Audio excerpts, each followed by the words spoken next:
You're listening to Arsenal Pass, a flesh and blood podcast for players by players. And all about strategy, leveling up, and the latest news in the world of Wraith. Welcome to Arsenal Pass. It's the week of Super Slam release, and for that we have two extremely special guests here with us on Arsenal Pass. It is none other than Brute Enjoyer himself, Nathan Dollman from Savage Feeds. He is the guy who helps us, who brings about the amazing coverage that y'all are used to on Infab TCG. And alongside him, we have the Guardian himself, AggroBlaze96, Zach Phillips. Thank you both so much for joining us today. How are you guys doing? Dude, I'm doing good, man. Super Slam is upon us. We're going to talk about this a lot, but the first 5 Intellect Guardian is here. And as a Guardian player, I got to say, bring it on. Y'all are in my world now. I love it. Yeah, man. Brute support, you guys. It's been a while. We got a new swing big. You guys are about to be hurting. We are so going to talk about the new swing big. It's Yeah. And you say it's been a while since we had support. Yeah, heavy hitters came out. We had the few months. Is heavy hitters Brute support? Is it? KO was. You got a whole hero. Oh, okay, sure. He was good for a while. KO was cool. Reinhardt with training wheels was a good meta, but whatever. KO was Reinhardt with training wheels. Interesting. He didn't really intimidate anyone. At least not with the mechanic. His deck just worked. You know what I mean? There was no sacrifice in the construction there. Oh, you're starting to sound like Ethan over here. Every time you complain about RuneGate. Dude, I've been hanging out with Ethan too much, buddy. All right, so before we get into the main topic, I do want to go over just a little bit of news. We had 3 Battle Hardens this past weekend, so shout out to all our winners. We had Battle Harden Chicago, won by Brody Spurlock on Fang, which is very interesting. Battle Harden Manila, won by Brian, I'm going to mispronounce this, I'm so sorry. Brian Pacholo Miguel the Third on Victor. Yeah. So Guardian Stand. Yep, Zach's really excited about that one. And Battle Harden Munich, which was won by Kim Shearer on Florian, which is kind of a Guardian if you squint. Yeah. Earth Guardian. You got to really blur the lines, but Earth Guardian for sure. Yeah, Zach, if you agree with me, then I know I'm on the correct page there to call him a Guardian. And a whole bunch of spoilers dropped, which we will be talking about in the main topic. Unfortunately, we are recording a little bit early. This is the Tuesday, so not all the spoilers are out because I do need to travel to Montreal soon, but we still have plenty to sink our teeth into. And finally, before we move on to Command and Cookout, I want to shout out Zach, AggroBlaze96, who's with us today, for getting one of the content creator grants, and it's so absolutely well-deserved. Congrats, man. Thank you, man. I really appreciate that. They announced it when I was asleep, and so I woke up and my phone had basically blown up overnight. And I was like, "What is going on?" It actually woke my wife up at 5 a.m. and she was like, "If your phone goes off again, you are sleeping on the couch." So when I told her what it was, she was pretty excited. But yeah, no, it's very overwhelming. I'm very excited and I'm just very grateful. So it's really cool. I need to dig into that a little bit. Do you not keep your phone on silent, permanently? So I am the oldest of 5 at my house, of brothers and sisters, and all of my brothers and sisters are in high school and college, and they like to party a lot more than I did, if I'm just being honest. So my phone is on loud, because I have told them that if they drink, they do something stupid, they call me, I'm there in the middle of the night. So my phone is on loud in case my siblings need me, which is probably not a funny answer that everybody was hoping for, but yeah, no, I'm always worried about my brothers or my sisters needing me in the middle of the night. What an adorable answer. Yeah. Thanks, it's very man. whaulsome. I was just thinking, so you're just a boomer then. You don't put your phone on silent. I'm probably the boomer on this call though, but whatever. Do you keep your phone on silent though? Especially when yeah, sleeping? I'm a millennial. I don't want to hear anybody talking to me, Yeah. Exactly. Yeah. Yep. Well, just for those of you who don't know, LSS was giving out, I believe it was 5,000 USD to various content creators as a content creator grant to improve their content creation, I suppose. Improve the what's the term I'm looking for? Zach, I guess upgrade. Upgrade. production quality. That's a term I'm looking for. There you go. Yes. Yeah, So I like that one. Yeah, so that's one we're talking about when we are congratulating Zach on his well-deserved achievement of getting that grant. Now, with that, folks, we're going to move on to the Command and Cookout, and I have picked out what I think is going to be a very apt question for both of you. Champions of less meta-relevant heroes, I would say. This one comes from Nathor from the YouTube comments. I've always agreed with Hayden's assessment that Levia is fundamentally flawed as a competitive hero. However, she's one of my favorite heroes to play. Do you think there's room in CC for heroes whose designs make them unviable as competitive options? Is there a point where there could be too many heroes like Teklo and Levia floating around? Or do you think the more the merrier since they aren't having an effect on the meta? Nathan, why don't you start us off? Yeah, I'm gonna start off with I don't really think Levia falls into that category too much. She has windows of greatness like most of the brutes do. You know, I do think there's a little bit of an issue maybe over time with hero bloat. You know, the Olympias and the Betsies of the world who kind of do exactly the same thing as other heroes and don't really bring too much new to the format. You know, it's going to take a lot of support to get them good, right? Or a lot of specifically printed cards. But I think Levia is kind of like, she's had times in the sun. And I think that there's certain things Levia does, like the recursion style, that when a meta shifts a certain direction, that deck's going to be quite good. So, you know, if you want to win a Pro Tour, well, you know, maybe have a second deck, you know, or just be super patient. I've maybe drank too much of the League of Levia Kool-Aid, but I actually do think in heavy hitters meta, she might have been one of the best decks. Yeah, people are just too afraid to explore. You know, I mean, it was like, I truly believe Rhinar was very good during the old him metas, and it was super unexplored. And the people who were good at Rhinar did very well for that period of time. You know, we had 2 calling top 8s. I was one of them, but you know, you know. Yeah, I remember you knocked me out of top 8 on the way there. Hell yeah, brother. Yeah. You know, me and Chandler Toe, right? Chandler ended up taking it home, and that was like Rhinar's time to shine. I think is that ProQuest season, that RTN season, I was almost undefeated. You know what I mean? So just stick with what you love, man. Stick with what you love. There'll be a time. She's not dead. Zach, as the other champion of heroes who don't really have a lot of meta relevance, what are your thoughts? So, I mean, I think Nathan hit a lot of how I feel about this topic, like, pretty accurately, you know, like, during the Oldhim meta, you know, I was playing Oldhim to fatigue Lexi, and there were multiple ProQuests that I just got juiced by back-to-back Rhinars, and I was just like, what am I supposed to do? And my opponents were like, you just lose. Like, this is an off-meta pick, and it's not good for you. And so I experienced that during that meta, and I completely get that. But Hero Bloat is a little frustrating, I think, for multiple reasons, because decks aren't really playable on a certain level. Like, you know, how many times has somebody said, oh, Bolton needs one more card, and it got a whole armory deck, and like it's still not playable? And like, you know, Betsy, to like, you know, Nathan's point, is another hero that like it's just worse Bravo, and Bravo's not really doing that much or standing out. Now, Bravo had his time in the sun, kind of like Levia, where there's been times when it was okay, but you know, with Victor involved in the format, like why are we ever really playing Bravo? So I think that Hero Bloat is a little bit too much right now, but I do think that, like, you know, Hero Bloat in small percentages is actually a really good thing, because it gives specialists a time to shine. Like, think about, I think it was last year or 2 years ago, you know, Kel McCreath, like, top 8 at a calling playing Bravo. And it's like, stuff like that is really cool to see. Like, that got me playing Bravo on Friday nights at my local armory. So I love to see stuff like that, but I do think that we need to dial it back just a little bit.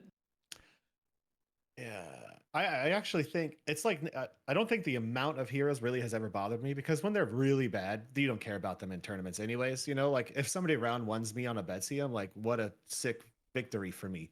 How great. What a great start to my tournament.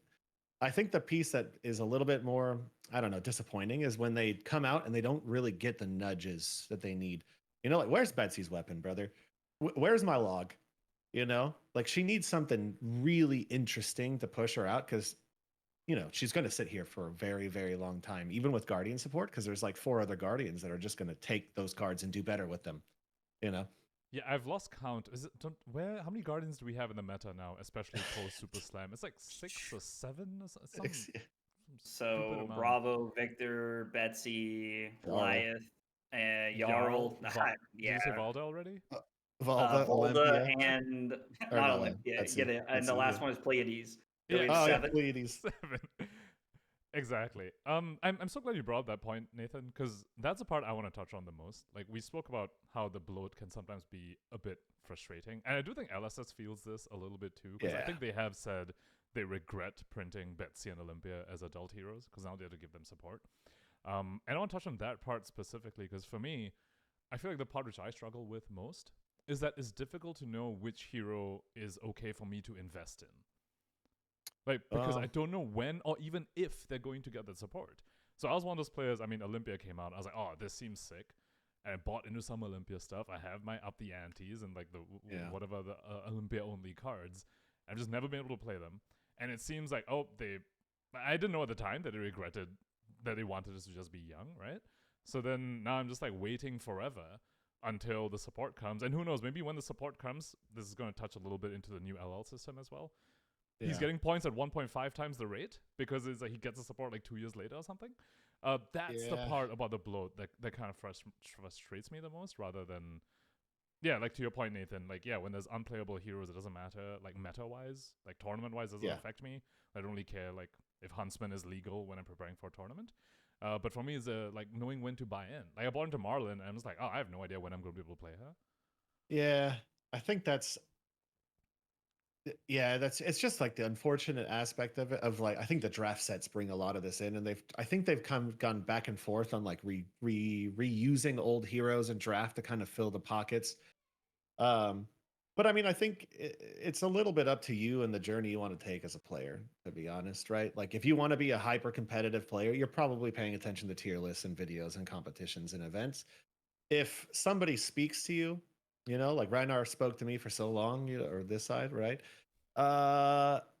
There's a chance you can make them work, but then there's some heroes that I don't think have any chance, and I think we really need to get to the point where those heroes, I've told Brian, I was like, dude, just give them broken cards, get them out of the game, like, instead of the 1.5 system, like, give them something stupid, let them have their time in the sun, escalate out, and then we can rotate. I know that wouldn't be everybody's favorite thing in the world, but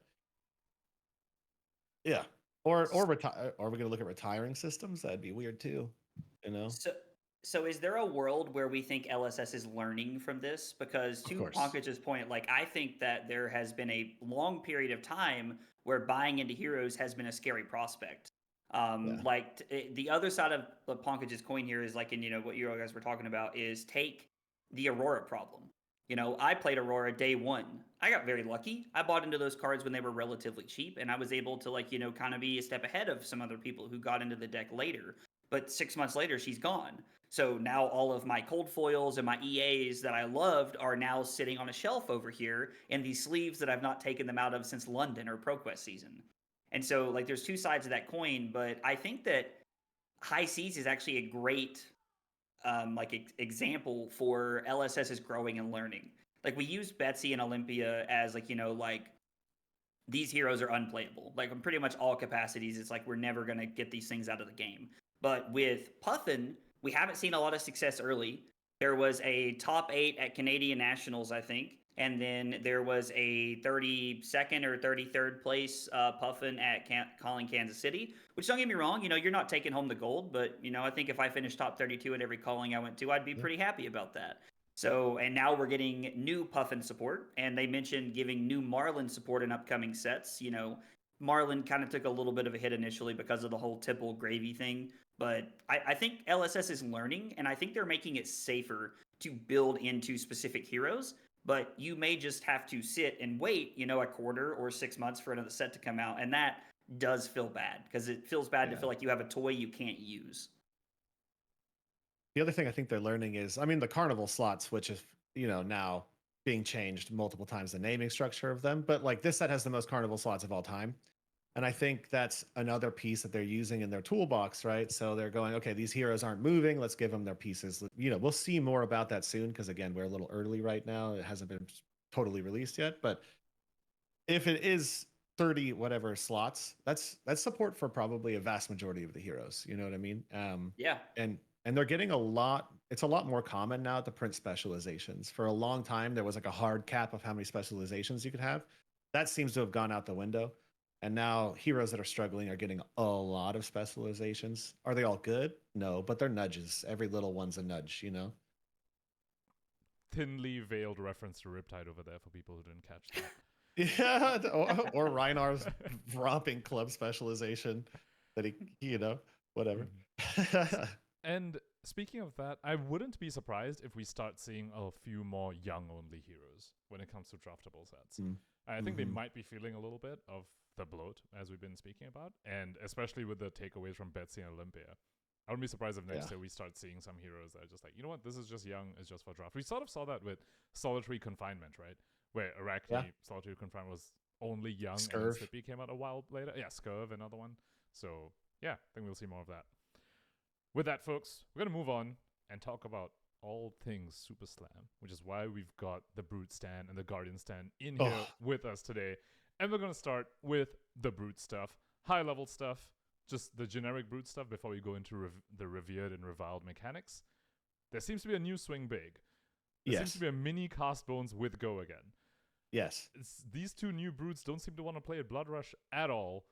And Maybe. All right, Nathan, I'm going to pass it off to you in a second. There's a new Legendary Arms, which I'm not convinced is better than Apex Bonebreaker at all. And then there's Visit the Boneyard as well. Nathan, take it away. All right. Wow, there's a lot to unpack there. Okay, Swing Big. That could have been the only card to come out in this set, and that is good enough for me. I'm going to call that a gigantic victory. The one thing Brutes can't do that well currently is beat aggro decks. And if you gave me 6 copies of Swing Big, all of the seasons that I was legally allowed to play this game, there's a chance I would have won quite a few more tournaments. New Legendary Arms. I actually disagree with you. I think they're nuts. Multiple factors, multiple reasons. One of the reasons is Brutes have always had a huge issue with extra resources because our pitch curve is 2s, right? More often than not, you don't always have your perfect double blue. So there's almost always one resource floating. There's also I couldn't even tell you how many times I ripped a Blood Rush off the top, had one resource floating, and I had to sacrifice a 50-50 discard on a blue. If I could have just spent that one resource, I would have won that turn, right? And if you think about it with Apex, you basically have to pull this off twice. Claw heroes, their floor becomes a romping club, like KO in particular. If you pitch any of the cards in your hand, your claw comes in for 4, right? But you need to already have done something to get the blue in your pitch zone already, right? The 6 in the pitch zone. Let me double check. I don't remember. Oh no, am I wrong? You can't activate it unless you already have an attack with 6 in the pitch zone. Right. So it works on the Blood Rush turns if you've pitched a blue. I thought you had to pitch a 6. Am I wrong here? Let me double check. Sorry. There has to be a 6 already in your zone. I see. Okay, you rock can only mechanics, activate it right. if there's already a 6 power in the pitch. I'm wrong there. It's still gonna say it's nuts. You only have to pull it off twice. Only have to pull it off twice, and then it equals value of Apex. And then Apex sometimes, I mean, it's not a perfect game. You can't do it perfectly. There's a lot of the time where you're gonna end up having to block with a non-triggering 6, or just need to get the on hit to stop from hitting you, and you don't want to give up your Blood Rush hand. So I think a lot of the time it's going to outvalue it, and I do think it's going to be really strong in KO, original KO. Yeah, because KO also plays lots of wild rides and stuff, which just naturally puts you naturally 2s, naturally have one floating. And then there's cards like Savage Feast and all of those things that have these like awkward draw break points. Or, there's always a chance with Brutes that you discard a card that gives you a floating resource or draws you a card or anything like that, and you have too many cards left over and you want to get rid of one of them, And then Kinda you get nuts, tempted dude. to roll scabs, and then you lose your turn. Yeah. But I actually think the low-key best card is Visit the Boneyard. I think that's low-key the card that's going to cause the most cooking in Brute decks. There's a lot of crazy things you can do with it. Again, like it's until KOLLs were mostly a Blood Rush deck. You have Brutes love blues that you can dump out of your hand, We love to get rid of blues. Zero cost blues are perfect. And you can do things like tutor up one of your best attacking cards, put it on top for your Blood Rush draw. You can guarantee a blue on top of your deck for a Blood Rush draw. Or you can put things like Beast Within. Right. Okay, I have to say, this So was I can one of those cards which kind of just, I was like, oh, this is some garbage chaff blue. It's so No, interesting man, hearing your perspective on it. I think that card is actually insane, and you're basically recurring some of your best pieces. So, yeah, Reinar loves to dump cards out of his hand, right? Like that's why we played so many zero cost blues, because if you have two of them, the Blood Rush turn dies. Putting a Beast Within on top of your deck for like Levia can be a pretty big game changer. Pulpings, Wild Rides, all that stuff can trigger immediately with like a 50-50 discard, which is pretty nuts. So to Pankaj's point, I was like, as we're recording this, I was streaming before this, and I was literally talking about this card, and I was like, guys, I just don't think this card's that good. And I had a few people in my stream who were like, dude, you're crazy. This card's going to be absolutely insane. So there's going to be so many people who listen to this, they're going to feel so validated that I was just blatantly wrong when I was live earlier. Yeah, and it feeds into. I mean, it's also for Toughnut a guaranteed rocks trigger. So like if you get stuck with that blue in your hand, you can put a blue 6 on top or whatever, and then immediately guarantee a rock. And you can casino with it a little bit. So it's a very interesting card that I think is going to have way more depth than like it gives off. You know what I mean? Okay, that's really cool. And I guess, yeah, you speak about the zero cost blues that people use to fill the yard. I think, I don't know, is there any place in Levia as well? Because I know stuff like, what's the card that makes the tokens, that makes the agility and the might for Brute? Smashback Alehorn? Agile, Smashback Alehorn, yeah. Yeah, I know they're running that sort of stuff to like just have copies of cards in the yard. Like, do you see Visit the Boneyard having a place there as well? I mean, Levia loves tutoring stuff intentionally, and you know, like some of Levia's cards are insane, right? So the ability to trade a blue for a card on top of your deck that is like a combo piece is pretty nuts. I mean, she banishes stuff, so it's maybe a little bit more intrinsically difficult to pull off than it is in the other brutes. But I mean, I could see like fishing for specifically the pulping and the wild ride Levias. I could see fishing for, you know, Beast Within is probably like the number one pull card for Levia. But yeah, maybe. That's an Ethan question. Most likely he might brew something up, dude. Talk to us about the Go Again Cast Bones, and I'm gonna read this card out for people who may not have seen it. It's called Song of Sinew. It's a yellow pitch brute action that blocks for 2 and costs 0. It says reveal the top 4 cards of your deck. Your next attack this turn gets plus X, where X is the number of cards with 6 or more power revealed this way. Put them back in any order, which I think is the big difference from Cast Bones. Oh, and this has Go Again, which is the other big difference from Cast Bones. Huge difference. I mean, I already tweeted about it today. I said goodbye claws, because I do think KO's gonna be pushed significantly. This might not even be a card he really truly wants to run.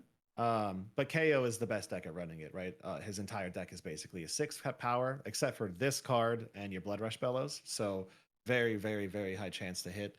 And he loves his, he loves his might tokens. Like a lot of on hits. Brutes have 4 or 3 copies of CNC that are Blood Rush buffable now, right? So, which is another card that was just spoiled. The blue 5 power, if it's buffed, treat is a CNC. So yeah, I think KO is going to be really, really liking this card. It might be like a 1 of, or maybe a 2 of, but I think it's pretty good. It could the be new blue's insane. Yeah, the new blue's crazy. It's crazy. So between that and set packing and CNCs, they have a whole bunch of Arsenal disruption now. Yeah, crazy. We have a crazy amount of Arsenal disruption. We're starting to get on hits now. I think the fundamental direction of Brutes is changing very rapidly because, to be honest, I think LSS expected Mandible Claws to be gone by now. And I think now they're just going to push until they're gone because the fundamentals of Brute design is changing pretty quickly away from Blood Rush Bellow machines. So speaking of that, actually, I think that's a great segue into talking about the Brutes of Super Slam, starting with the revered one. So we have Toughnut. Do you want to start? Just give us your general thoughts on Toughnut. So it's like seems to be they're finally giving rock support. Did you mess with rock Yes. and Reinhardt? I feel like I don't remember if you did. I mean, like it was always horrible, and I knew it was horrible, but of course I tried. Of course I tried. You know. Mhm. Yeah, he's clearly designed with the idea of playing rock. Is that what I think his best deck is going to be? I actually don't know. I actually don't think so. Um, it might be eventually, but I think off the rip, Toughnut is a perfectly.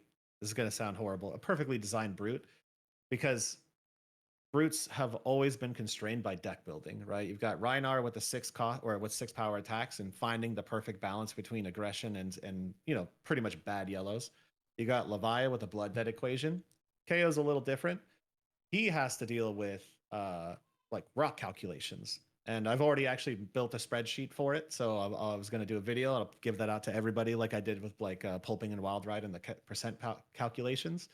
But I think it's going to be really interesting because you have to find that perfect balance if you're going to play rock of like success to fail ratio for your blues. And then where I think he'll truly end up is more of a 2-cost go again. Hope you find a yellow for your rock to fire. That's more of like the strategy I think is going to make sense. So he's going to be pretty yellow heavy and run the most powerful reds possible. And then you might end up recurring your reds to try and like close games out. Okay. Also, Yeah. I definitely enjoy your math-based videos. For people who have not checked it out, Savage Lands News Network. I remember your video about scabs, and you were just going through the whole value equation for scabs, and I was like, this is actually amazing brute content. Even though I'm never going to play brute, I still watch it. Like that's the core of why I love the class. When we're in a position where we're actually functioning, we're very far from Unga Bunga, go again, like whatever, right? When we're bad, we have to go that direction because we're desperate and sad.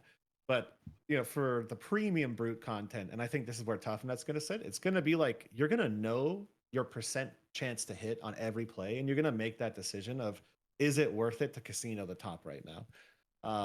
But I actually could see, weirdly, Toughnut's still pretty good at blood rushing with claws, and even more weirdly, he's quite good at romping club, very good at it. Right. Oh, right. Yeah, you just pitched the top and you just send 4 instead of sending 7. Yeah, and he has the revered cards are quite good. We haven't gotten that far yet, but the revered cards are actually just like above rate, right? So he uses romping club quite well. They're like wounded bulls, and then they're also the toughness tokens, right? Just lets him block. Very defensive. I mean, yeah, if he can block 12, send a romping club, that is significantly over anything Reinhardt's ever been able to do with that weapon. It's significantly over anything he could do. Zach, did you ever mess with brute much, or are we just like a guardian stand from the beginning? No, so I actually played KO at Nationals in 2024, whenever Minneapolis was. I'll play any hero that I think is like good enough to play in that format. And I played a lot of KO. I never really played like Rhinar or anything like that. So I only really ever experienced KO as this like, Unga Bunga, like run them over, like style aggro deck. And it was fine. Like, I didn't hate it. It just wasn't for me. I could tell that I was playing a deck to try and compete and not like enjoying the class as much. It probably would have been different if I would have, like started with Rhinar or started with like, something else and like tried to like build my way into the class. I actually had a stream where I had Ethan on, and Ethan tried to teach me Leviah, and I learned very quickly that I was not going to be a good Leviah player. So I abandoned that dream very quickly. Most people aren't. I actually remember that stream because, I'm just curious about Leviah's like play patterns. I love watching Ethan actually pilot the deck because he just has so much of a base of knowledge about like thinking of the graveyard, thinking of the arsenal for like the following turn, thinking of the graveyard, how the graveyard's going to look like on the following turn, blocking with like equipment early so you can like block with it again to get in the yard. I'm just like, it's so interesting and intricate. Again, no interest in playing the hero ever, but I love watching that kind of content. and I remember that stream, actually, the one you're referring to. Yeah, it was a lot of fun. Ethan's very methodical when it comes to everything he does. And so it was I learned a lot, even though I never really played Leviah after that. I learned a lot just him pushing me, like telling me, hey, do this or do this. And like, this is why we're blocking here and things like that. So it was a really good knowledge base for me. Kind of like you, Pankaj, even though I'll never play the hero, like just knowing that helped a lot. All right, so enough of the Shadow Brute and enough of like just free advertisement for freaking Mansand, I guess.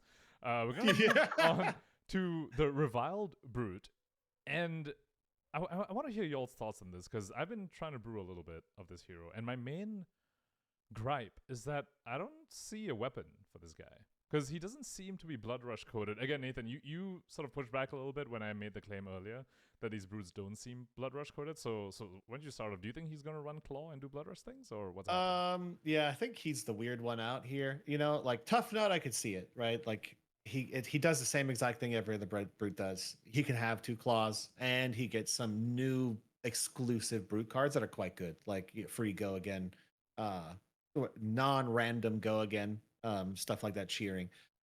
He KO's a little bit more of like he's the least brute we've ever seen, I think, in my personal opinion. He's very much more like an assassin, I would say. Like he gives off mad Azuri vibes. Right? Oh my god, I had that in the notes. yeah. I was just like, he just feels like Azuri. You pay a card and you make the 1 attack go to 6 attack. That's Azuri. Yeah. He can do some pretty disgusting things with the tutors and stuff like that too. And I mean, I think we need to see a little bit more of his card base to truly get the big picture on how many brute cards he's actually going to be running, because that's where you're like, that's when Blood Rush is going to come in. If he can get enough cards that are brute specific, which is typically a lot and a lot of 6s, so at least 36s, if he can get around that 36 margin, then he's still a Blood Rush hero. But I don't think that's where he's going to be. I think he's going to be face up Azuri, but he has some really gross plays, like which one's that? He can do like, oh man, what's the card? I need to learn the card names, man. The 2 for 12 or the 4 for 12. Oh, you're talking about the 2 that comes in for 4. Yes, it has. If you get its power to 6 base, it doubles itself. So KO's hero ability gets it to 6, then it comes in, doubles to 12. That's the one easy thing I've seen of like that's a big turn with a nice setup. But I think he's going to have to do a lot of vigor looping, like a lot of vigor looping to make that stuff pay off really well. My problem when I was looking at it, and we actually spoke about this on a pod last week, that it feels like in 2025 Flesh and Blood, if you want to be a viable hero, you need to have some sort of spike turn. You need to have like some turn that really goes over the top. It's like the Traverse Mirror guy, there's a Mantle Bonds kind of stuff. And if this guy's not going to be a Blood Rush deck, like sure, like a couple of times a game you do the play you're talking about, Nathan, where you spend 3, you get a 3-card 12, right? Like that when you send Big Bully and you use KO's ability, you spend 6 resources and you send 12. So yeah, you did a 3-card 12. But it's like sure, turn to turn you might have some good math. And I feel like Toughnut, if he's not a Blood Rush deck, has the same issue where overall your math is like decent. You're getting 4.5 value per card, but you don't have that spike turn. And I'm just like, are you going to be able to, I don't know, compete in modern day Flesh and Blood if you don't have that? Totally. I mean, that's been the brute conundrum for the beginning of time, is that like everything ended up revolving around the spike card. You know what I mean? He can do some like, he's the weirdest one, right? Like there's some really cute stuff. Like there's 1-card 6s that you can do with like blue Nimbalism, a Vigor, and Nimby. That's a 1-card 6, which is again like cool. You know, you did 6 damage and you blocked what in 12 or 9. So you're still coming in like right on rate. I do think LSS thinks he's strong though. Not to say that they're always correct, because they made his hero ability so expensive, right? Like there's something that we're missing here, and it might be some cards, but he honestly just gives me face-up Azuri vibes, which is even worse than Azuri, right? Because like you put the card on the table and they're just like, okay, I know what you're going to do now. Azuri at least had the element of surprise or gotcha, you know? So he's a little tricky for me to understand. The math on his ability, like if you pay 4 resources to get +5, that's actually pretty good math. Like if you send a 1 power and you pay 4 to make it 6, that's pretty decent. And if you're doing the vigor looping that you're talking about, it can end up being like a strong mid-rangey pile of cards. But I'm just like, it feels like if you're not like the best mid-range deck, you're just gonna like lose to Florian, or like lose like that kind of deck, right? So it's like, where's the spike? And also, what's the weapon? Do you have any idea what weapon he's gonna run? Either of you? I don't know how many. If he can get enough sixes, it's going to be Claw, because like the alternatives, he can't wield any of the two-handed weapons. So Romping Club is out. That would probably be like the best one. Mini Meat Axe is useless. And then he has it doesn't seem like he has too much turn extension. So both of the other one-handed weapons are both turn extenders. So I truly don't know. I would guess Claw just because Scavskins exists, but I don't know, man. There might be a secret. I don't know. I'm hoping there's a secret. That's why I've been lost as well. Okay, what's the over under for both of you on these heroes getting their weapons in the expansion slots? I'm gonna say I think it might happen. Over. I mean, I just feel like they have to, right? Like, yeah. And we're gonna talk about Guardian later, but like Guardian is expanding its entire theme, everything it's doing this set, and so it's like, are we just gonna play Titan's Fist again? Like, is that gonna be the deck? So like, we have to get something cool, right? And like, you go back to like, Nathan made the comment that he thinks, LSS probably thought claws were gonna be gone by now. So it's like, we're probably gonna get something that fills that role, to like kind of fit into that role. So I mean, I don't know. I'm gonna like be wearing clown makeup if they don't, but man, I think we have to have them. And we know Pleiades is getting it. At least she's getting a guitar in like the armory deck, right? Right. That's kind of what leads me to believe that there's got to be, or some generic weapons like brute / generic guardian / revered weapon, something along those lines. Yeah, he's a really tricky one. He's a really, really tricky one, but I think there is already enough vigor support where it's going to start making his hero ability even more mathematically advantageous. And that's where he's going to start shining really well, is if he can use like really small hands and do really decent chunks of damage with them. That's where he's going to shine, but it's hard to tell with him. For sure. So, Nathan, I have a question for you, Pankaj. If you don't care if I like interject here for a second, Go ahead, I have an please interesting do. question. As someone who doesn't play a lot of Brute, we've seen a few cards spoiled. Like I think the new one's called like Revolting Gesture. It's like your next attack gets +3 and you create a Might token. Well, we saw that in Heavy Hitters. It's a draft chef. It's called like Lead with Power or something like that. I think. Yep. Do you think there's a world where the new KO ends up being like a buff based like style deck in some capacity with the hero ability to like come over the top for like that more spike style turn? I actually super happy. You reminded me of the entire other facet of this hero. He's an intimidate hero, which is also crazy because I guess both of the Guardian, the Guardian and the Brute are both intimidating heroes. Yeah. Which is encroaching a little bit on my territory. But Intimidate is, if you ask the Brute community, they're all going to be like, Intimidate isn't that good. Intimidate is nuts, right? Intimidate is one of the strongest keywords in the game. It is currently the only way you can actually hinder your opponent's ability to block, aside from like overpower or dominate. But it also forces the decision, because a lot of the time you're going to hit their worst card and then they're going to cry about it.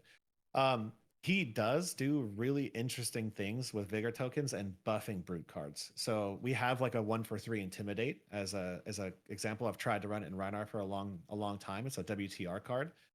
A 1/3 Intimidate on top of his other Intimidate abilities actually is going to push some of those Brute cards into like very favorable math. Red Barraging is another example. That's a 0/4 Intimidate. So like there's a world where he also just strips your hand and then sends a mathematically advantageous number at you. Because like a multi-intimidate 12 is very, very terrifying, right? So yeah, I do actually believe, if I haven't started playing with him yet, the first place I'm going to start is an intimidate buff package, most likely. Like make those little attacks very scary.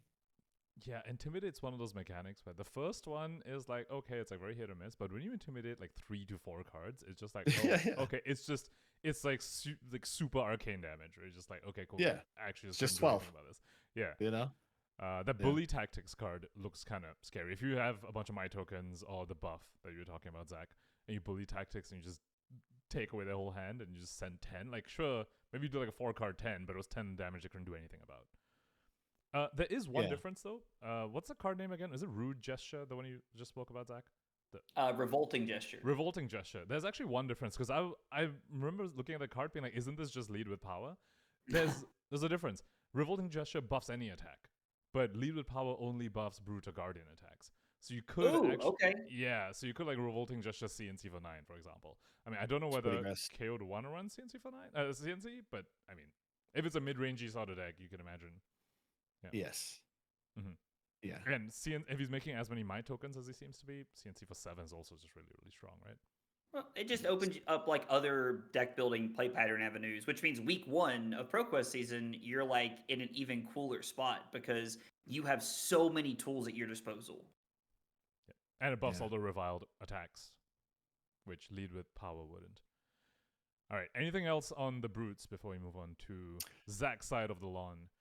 No, I think if I'm if I was you and I wanted to pick a brute to try and win a tournament, I would pick KO. That is my guess. OG KO, I think KO is actually going to be competitive. Sorry, not the new one. Yeah, they're talking about a new one. I was like, that's such a hot take. Armed and dangerous, I think he's going to the moon. And I think Toughnut's worth exploring, at least in the early decks in early games I've played. I think he's very complex and will reward somebody who can really figure out the optimal path with him. It's wild that the 3 intellect hero is the one that seems to be very, very complex. Dude, I mean, we kind of glossed over it, but the revered brute cards are very good. Mm-hmm. They're very, very, very good. Yeah, they all like sort of like easier wounded bulls that also kind of like block 3, but in with toughness. Yeah, I mean, block even more. Yeah. Even the rare, like the old leather and Vim guy, I think it's a 2 for 6, and if you control a token, it's a +1, and if it hits, you make a copy of those tokens. Mm-hmm. So like that 2 for 6 can come in for like 9, and it's just a regular blocking red for a brute. Like it's just a little bit above the regular brute cards, which makes me say like that's why he might end up being a Blood Rush hero for a little bit, because like he just gets slightly better brute cards to Blood Rush with. But then, yeah, the reds are very awkward in him, right? Because he wants to pitch off the top, and we touched on this earlier. Yeah, it can get a little funky. But yeah. All right, moving on to Guardian stuff. So overarching Guardian things, suspense doesn't seem to be tied to revered or reviled. It seems to be a mechanic that's giving to all Guardians, which is interesting. I almost wonder if it's like they're sort of overhauling the other auras that Guardians have had all this time, like Embolden and stuff like that. And it's like, hey, no, this is a new one, which you can actually set up a little bit, because what used to happen was you set up like Embolden and just not draw, use a good attack on the following turn, and just be really sad about it. So suspense is tied to that. I'd love to hear both of your thoughts on suspense in general.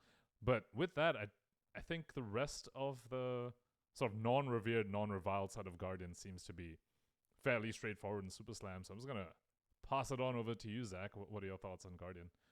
So I love that they are giving us Guardian cards that are not just revered or reviled, because there are definitely some revered and reviled cards that like look pretty sweet so far. But you know, like the Guardian Instant Aura, the suspense one that when it comes in or leaves, you draw a card. Like it's got Pleiades on the art. Clearly, this was designed with Pleiades in mind, but you know, you can do this in other heroes. Like it's pretty cool. And so the fact that they're giving like generic support seems really cool.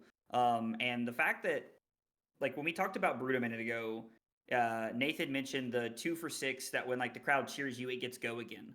Like if KO or like another generic hero got that, like it would be crazy. You're adding so much like less variance to the deck. So they're carefully trying to reconstruct the Guardian class is what I think's happening. We saw Mastery Pack Guardian, which was, I think, for a lot of Guardian stands, pretty underwhelming.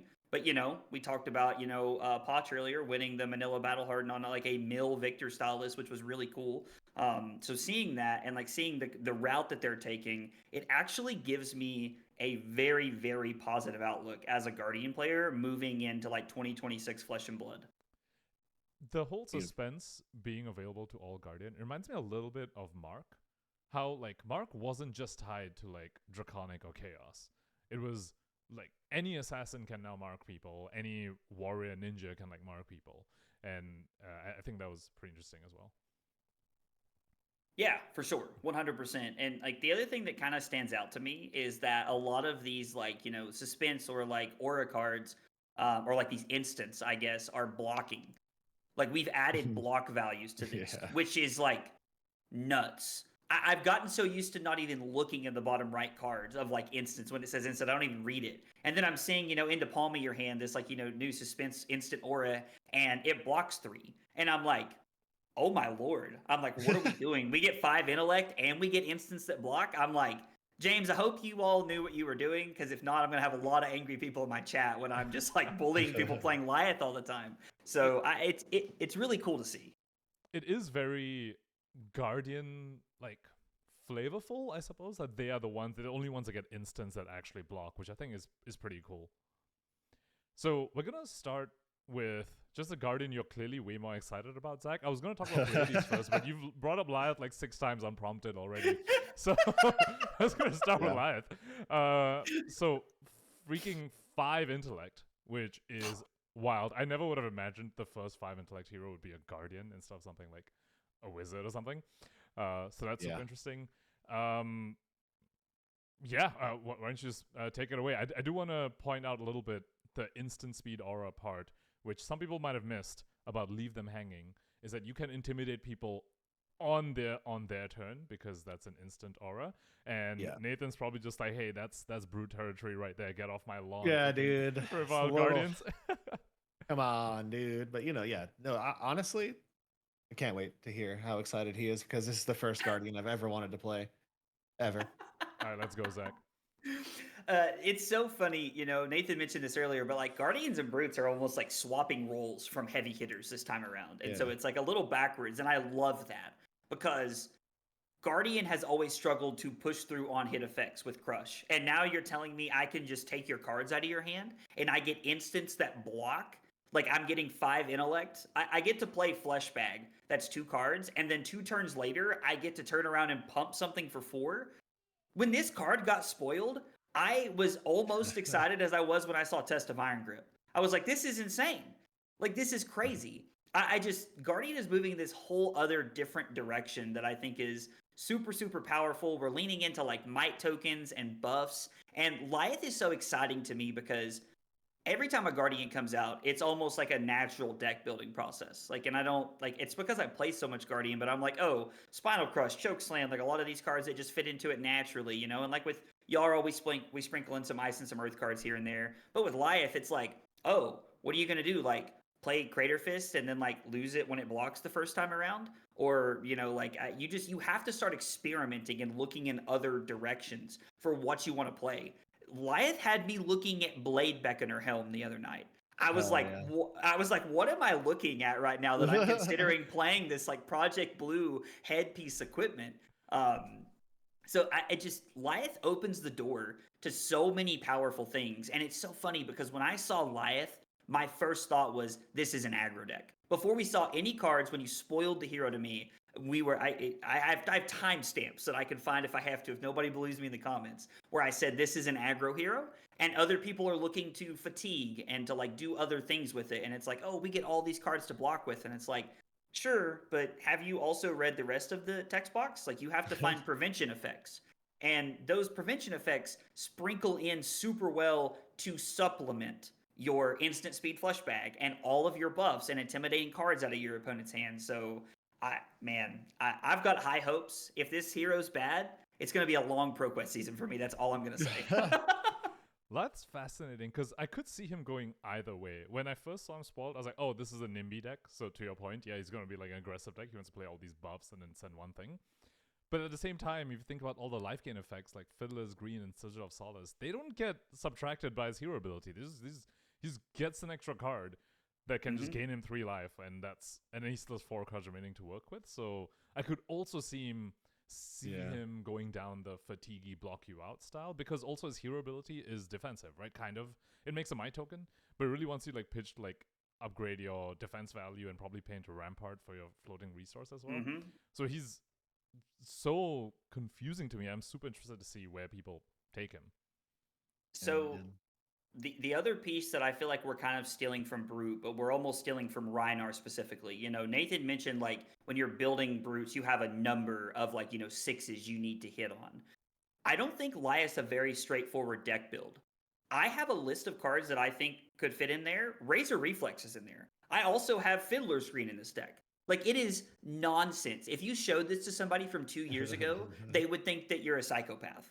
But like, building the deck is not this straightforward thing. So like, people like me, and I think a lot of people are going to struggle the first few weeks of like this competitive deck building like scene when you're trying to put the hero together, because you have to find that balancing number where you're finding the right number of defensive cards, you're finding the right number of aggressive cards, because if you don't draw an attack, or you draw all defensive cards but you have like 2 suspensors in play that are coming off this turn, you're in a really awkward position all of a sudden, because what are we doing, throwing Titan's Fist for 2? Like, it presents this whole new equation for me that I love, and it's really forced me to like dig back into the game of like, what is Flesh and Blood? What are we doing with this hero? So it's kind of like starting over. It is the largest deviation, I think, that we've seen from existing class archetypes or existing class flavor, I suppose, because this guy doesn't want big attacks, which Guardians are typically known for. He wants attacks in the range of 0 to 3, right? He doesn't even want any 4 attack thing, because then it gets half to 2. He might as well run a 3 attack instead, which also gets half to 2. Doesn't seem to have strong equipment or weapons, because his ability applies to all of those as well. Like, if he blocks a Gauntlet of Iron Will or something, it's still only blocking for 1, for example. So whereas Guardians historically have had a very good armor suite and at least a very good weapon as well, but he doesn't want the high-costed cards to even fuel the Titan's Fist or the Anathosos, and those weapons also come in for half, so he doesn't want that either.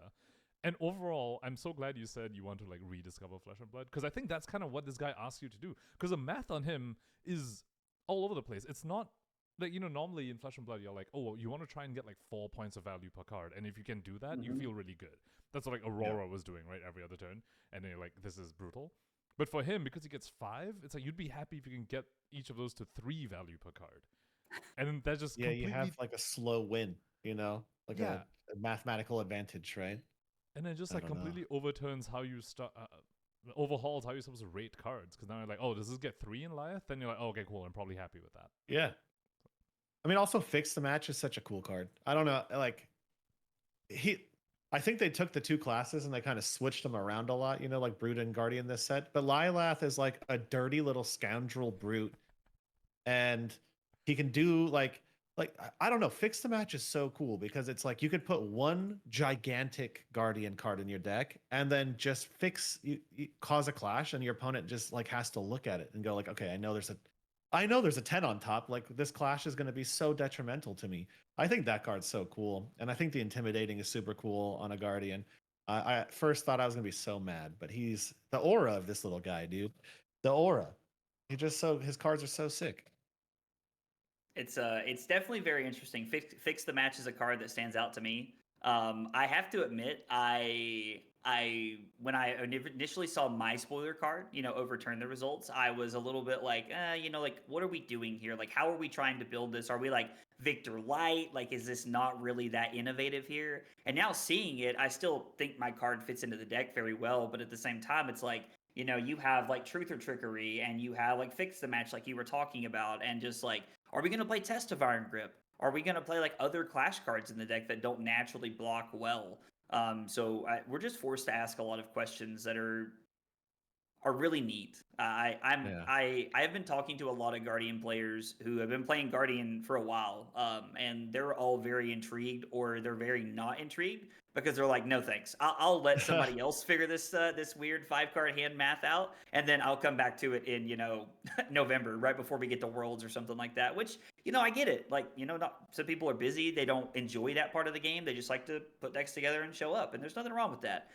Flesh and Blood's a game for everybody. So I'm just excited. Yeah. What is it? Battered, Beaten, and Broken too. That card's such a Rhinar card. It makes me so mad. It's so beautiful. So that's perfect card. When I saw this card, I laughed because it came out on KO Day, and I was like, okay, cool. But I was also like, this slots into Lyeth pretty well. I feel like we got the old 1 power attack here. We're getting some +3. Destroying intimidated cards. We're getting like the expansion slot Rhinar card that everybody plays. I can't remember what it's called. Yeah, thank you. Spider Skull. So we're getting that effect, and like the intimidate them. It's super cool. And even going back to like you guys were talking about spike turns. I think it's a little bit easier to see Liath spike turns and what they look like. We're definitely leaning into like forms of barraging beatdown and setting them up, especially if we continue to get more cards that have suspense. There's this like, do I arsenal this strategically or am I blocking with it? Like, how do these cards line up? And am I setting up for one big spike turn where I'm using bully tactics like Pankaj talked about to take 3 or 4 cards out of your hand? Or am I leaning into just a good value math where I'm blocking with a couple cards here and there and I'm playing this over the course of the game and then I try to close it out with a big bully tactics? It's really cool. The rest, I think that Montreal is going to tell us a lot. I've already have a lot of friends in Montreal. I was like, listen, my wallet's open, buy cards. I will send you the money while you're there. Like, it does not matter. Just get the cards. I told somebody if there was a Liath Marvel, like, it didn't matter. Just buy it. So if you guys are going to Montreal and you're looking to make some money, listen to this. Sell me your Liath Marvel. I will buy it. Do you prefer the young art or the adult art, or both? Both. I'll want both just in case we're broken in Blitz, but definitely the adult art because I play more CC than anything. Of course, I think most people on a competitive level do at this point, so... Yeah. Mm-hmm. Also, Liath doesn't just have Intimidate to close out, because he also has access to Confidence tokens. Like, he has that one card, right, 2 steps ahead, which on the following turn makes him 3 mites and 1 Confidence token. So it's the turn after that he actually gets a payoff from them. So I was like looking at his pool, and, you know, if you're also... I don't know if you're going to play Razor Reflex, but if he's leaning in that sort of direction, he just has so many tricks up his sleeve. Like, Nathan, you called him a scoundrel. I feel like that's so apt, because aside from just getting close out with Confidence maybe, or closing out with Intimidate, or with Reacts, he also is a little, I almost want to say like Icelander-esque, because he disrupts on the opponent's turn.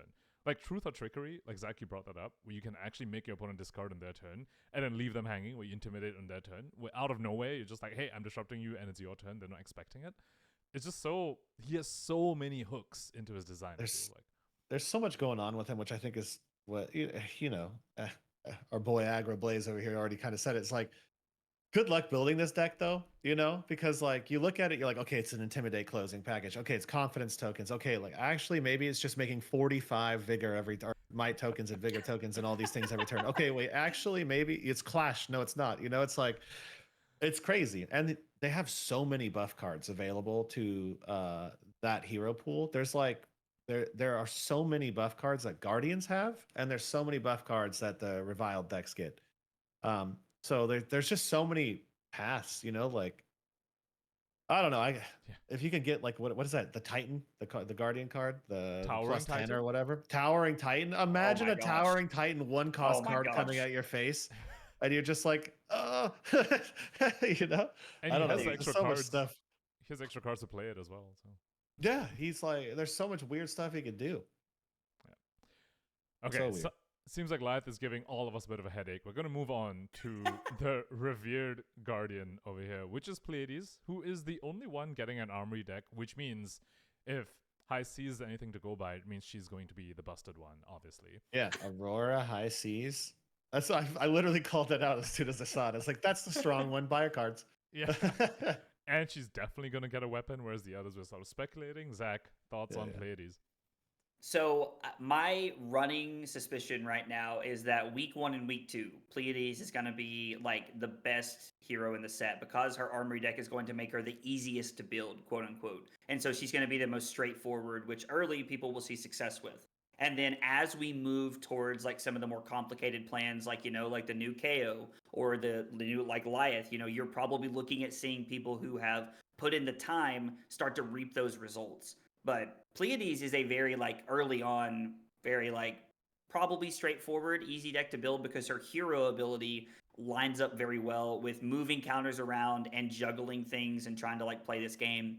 My tinfoil hat theory on a card that we have not seen yet is that there is a aura with suspense that says anytime you add a counter to it, the crowd cheers you.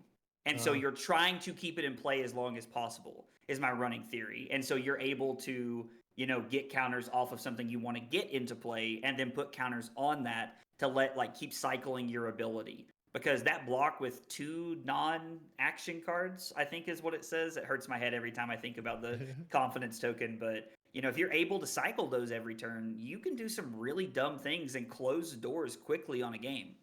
I actually really like that. It's like she's putting on a show because she's like the rock star, right? So like if she's carrying the show on the entire time, crowd's cheering you constantly, that's a cool theme. If they nail that theme, that's super sick. So the theme, like this set has been so thematic. Like I grew up watching wrestling with my cousins and my siblings and like all this kind of stuff. So this set has been so thematic and so much fun to just see. And like all the spoiler videos were amazing. I've watched every single one of them just because everybody put so much work into them, and I love all the like just the theatrics that have gone into this. So it would be really, really disappointing to me if we had all of this and then we dropped the theme when we actually got to Montreal and like all of the cards didn't like line up in a way. And maybe being cheered every time just by using your hero ability is a little too broken. Maybe I'm just trying to have my cake and eat it too here, but it seems like it fits into the theme very easily and very well. Tangent, do you think there's going to be a macro? Ooh. And is it going to be like a stealing versus defense? Like, what do what macro predictions? I think the macro has something to do with the weapons. I think the macro will be like you're grabbing a steel chair or something like that, right? In like a wrestling cage match, and to equip as a weapon. Because specifically KO's hero text says you start the game with one weapon zone, which I think really implies he wants to like equip a weapon at some point. So that's like the biggest tip off for me, that I think the macro, if there is one, will be relating to like equipping a weapon somehow. I thought, that's why I was for sure when we first saw it. I did like a little rant about the thing, and I was like, he's gonna have like a clink weapon, like some sort of like mechanical arm or something, because like the hero text is it's the only hero text that does that. See, and it's specifically different than all of the other ones that limit hero text. Like the first KO, it says you cannot, right? This one is like you start with. There's very different judgy terms, and they only do that most of the time when something happened, So are you saying he's going to get like a Winter Soldier arm sort of thing? Like that's what I thought he was going to start with one hand and then be able to get throughout the game a second one. I'm probably way off base here, but that was my assumption. Like he might unlock a second hand. Mech Brute incoming. You heard it here first. Did you guys see the Mech Monkey that came out today? It's possible. Yep, the alternate art to Fast and Furious in the Fast and Furious. Yep. Please, need 3 of those for my Puffin deck, please. I double tangented there. What's your predictions on the macro? Sorry. No, you're good. I actually think that like you guys are kind of like both right in a way, but I think that the macro is going to be almost like a treasure island where like you add things to it, but I don't think it's as simple as hitting your opponent. I think it's more of like a tug of war over the first like few turns of a game, and you have to like accomplish multiple tasks. So I think they're going to like evolve that level of the macro, and they're going to make it more interesting so that you can add a weapon, or maybe you get to pick one of 5 weapons when you get to a certain level of like, leveling up on the macro is kind of like where I'm at right now.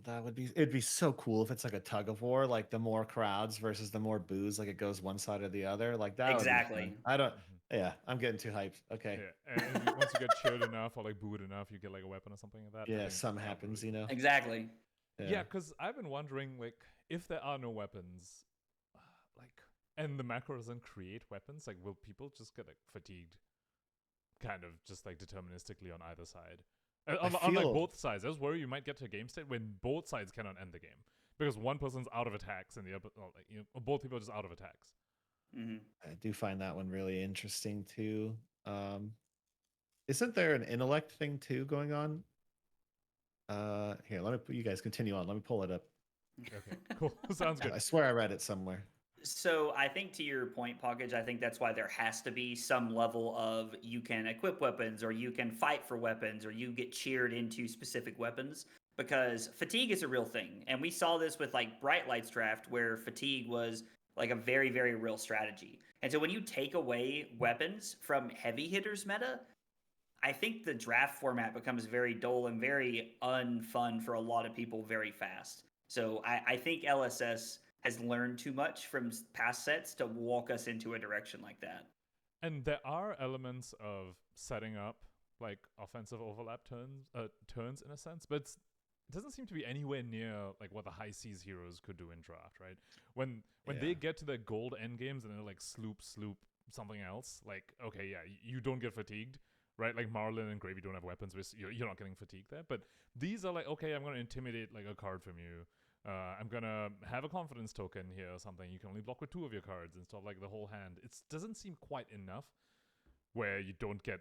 I feel like you're still gonna have a decent chunk of games just end in fatigue. Like, yeah, that it feels like that probably will be some sort of solution to that. Yeah, I think there has to be, because I mean, Toughnut too. Like Toughnut has a distinct disadvantage in a draft format where there's no weapon. Yeah. Right. And then Lilath kind of has the exact opposite, right? Like, if you know that you can force a fatigue, then you would just like inconsequently block all of the damage, right? So it's kind of I don't know. It makes sealed or draft very like one-dimensional, I would say, Yes. and there's not a lot of skill expression. So I don't know. That sounds sounds kind of boring, to be honest. So I really hope LSS doesn't do that. I hope there's something. Yeah, I feel like they've probably.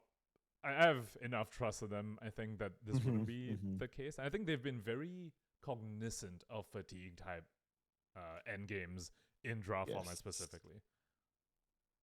Well, and I think especially in Brute Guardian like set, like it's these are already fatigue style decks. Like Guardian is known to like, oh, you're losing. Well, I guess we're fatiguing now. So like, So. Did you find the intellect thing you were talking about, Nate? No, I swear I read something about it, but no, I was wrong. All good. I thought there was like a special rule for the limited format, but I couldn't find anything written down, so never mind. Mm-hmm. So we did tangent away from Pleiades over there. Anything else before I guess we move on and kind of wrap up? Yeah, no, I mean, Pleiades looks super interesting, and like how they're evolving the Guardian class is really cool. I'm expecting some early results from her, and I'm hoping that we see some cool cards. I really like how the revered versus reviled charms interact with each other.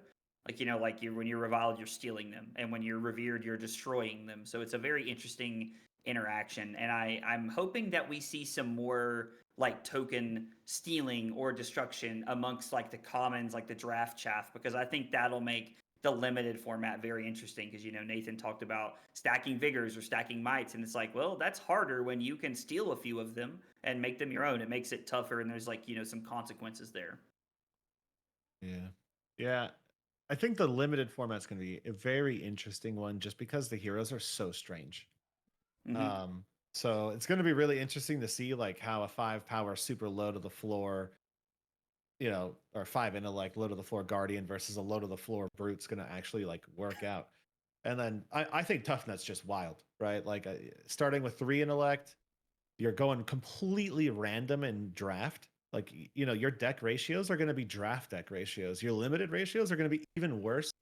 So like Toughnut's going to be a little bit of a funky one, I think, to like get him to function right.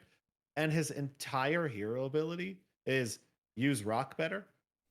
And if you don't get a weapon, like that's a huge chunk of his hero ability just like gone, So I'm really interested what this is really going to be about. Like I think it's a weird one, Yeah, because he also wants 6 powers, right? It's not just the colors. Yeah, he's got constraints everywhere. Like his deck building constraints are difficult. And then you don't get a weapon, like that's the whole point, Like, come on, give him tiny rock. So, sorry, I know we're like at the end, and like Nathan, you just keep saying things that bring extra thoughts out of me as we're like talking about this. And you mentioned like like deck building like constraints, and like this isn't necessarily, I guess, a deck building constraint. But like the instant Guardian auras that block makes turn 0 very interesting, in my opinion. Yeah. Are you willing to run out the Intimidate thing on turn 0? I can't remember. Leave them hanging.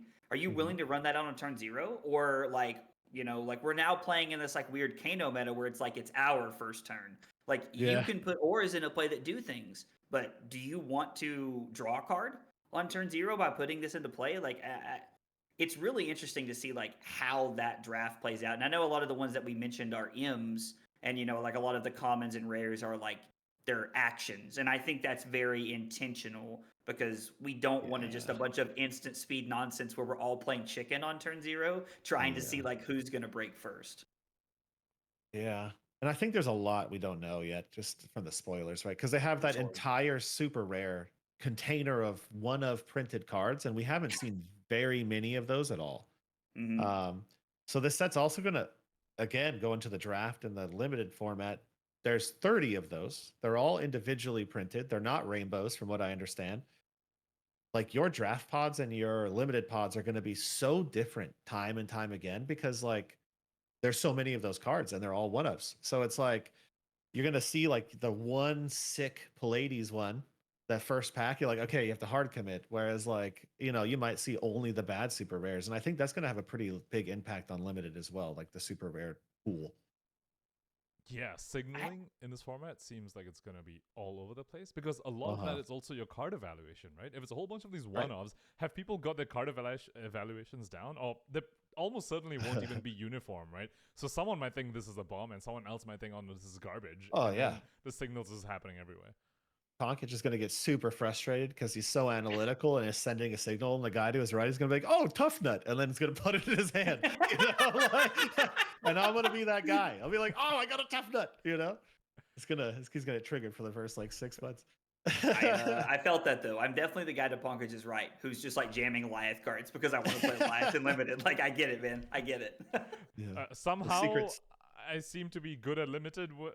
That's not true. Okay? Just because Hayden isn't here doesn't mean we can say like, Pankaj knows limited. I do not. You're a freak fan player, brother. We all know you're good. We all know. For sure, dude. Absolutely. Oh, thanks for the flattery, gentlemen. All right, with that, before we end, just one question I'm going to spring on both of you, which is not in the show notes, everyone. So these guys are going to be on the spot a little bit. Well, I know neither of you are coming to Montreal, right? Correct me if I'm wrong. Zach, you already mentioned. No. I'm not, sadly. So I expect y'all will be tuned into the stream. So my question is, what are you guys most hyped for the Super Slam world premiere stream? Nathan, let's start with you. Oh, okay. Oh, man. I mean, I just love Brute so much, dude. Like, I just want to see all of the shinies. I want to see the spoilers. But honestly, yeah, I really just want to see somebody like win with Brute, man. Like, I'm so excited for the next season. Like, if we have multiple Brutes who are actually contending for like an A tier spot, and that I'm gonna get to tune into tournaments where Toughnut is doing well or KO or whatever. That's a future that I'm excited about. And honestly, that's it. Yeah, I just want to see Brute do well. I guess that's not to the world premiere specifically. So I change everything. Brute gem, give it to me. Oh, nice. I want my Brute gem. It's got to be it, right? If it's a Guardian one, oh my god, you guys just got one. If we get another one, that's why it has to be a Brute one. You guys just got it. You just got it. This is timed on purpose. Brute gem. Am I completely trolling? They just got one. They got their whole support set and like. Got it. Yeah. I was like the Guardian Fable's grandeur of something Val or whatever, just forever. You're right. Right? You're right. You're right. Yeah. Oh, sorry. They already have one and they just got support. Give Brute gem. Cool. When Nathan said that, I immediately went to Riches of Tropaldani because I'm just so used to pitching it to Flexers. Yeah, Victor. I was like, yeah, we have two. Let's add a third one. Like, why not? Yeah, you guys like Grandeur, Riches, and something else. Yeah. Just give me a Brute one. It's not going to happen. Zach, what are you most excited about? The thing that I'm the most excited for is to see how everyone else builds Lyeth. So this is like my first real chance to see some deck building, even if it is just in limited. It's going to give me an idea of like, what is Lucas Oswald thinking? Or, like whoever's playing, like, what are you thinking? Like, what were you putting together when you were building this? Did you open to like reviled super rares and just go, okay, well, like we're jamming Lyeth here because they don't work in KO, which is fine, but that deck building and the gameplay is going to open up so many like trains of thought for me, like when I'm thinking about how this looks in a constructed format, that anytime Lyeth is on the screen, I will be glued to my screen on Saturday. I'm so excited for that. And I think how the heroes play in Limited actually give a lot of direction for how they play in CC. I mean, we saw that happen with Gravy, right? I think Yes. Tipple Yeah. was one of those cards which people played a lot of in Limited and were like, wait, we got to do this in CC as well. Yeah, exactly. Wait a moment. This card is cracked. Right. Wait a moment. Well, with that, thank you both so much for joining us for this episode where we talk about all things Super Slam. And before we let you guys go, where can people find more of you, Zach? Where can people find more Zach Phillips? I am AggroBlaze96 on every platform in the world that I could grab it from. But I am live on YouTube 3 or 4 days a week, putting out content and videos. Would love to have you guys come hang out and chill while we explore the Super Slam meta. Oh yeah, brother. Nathan? I guess me? Yeah. Savage Lands News. And check out my new website going up right now, savagelands.com. Just launched. We're going phase 2 very soon. Check it out. Phase 3 is going to be sick, but I can't talk about it yet. I know what I'm doing when we get done here. Awesome. Well, that was episode 230, All Things Super Slam with 2 amazingly special guests, and we will see you in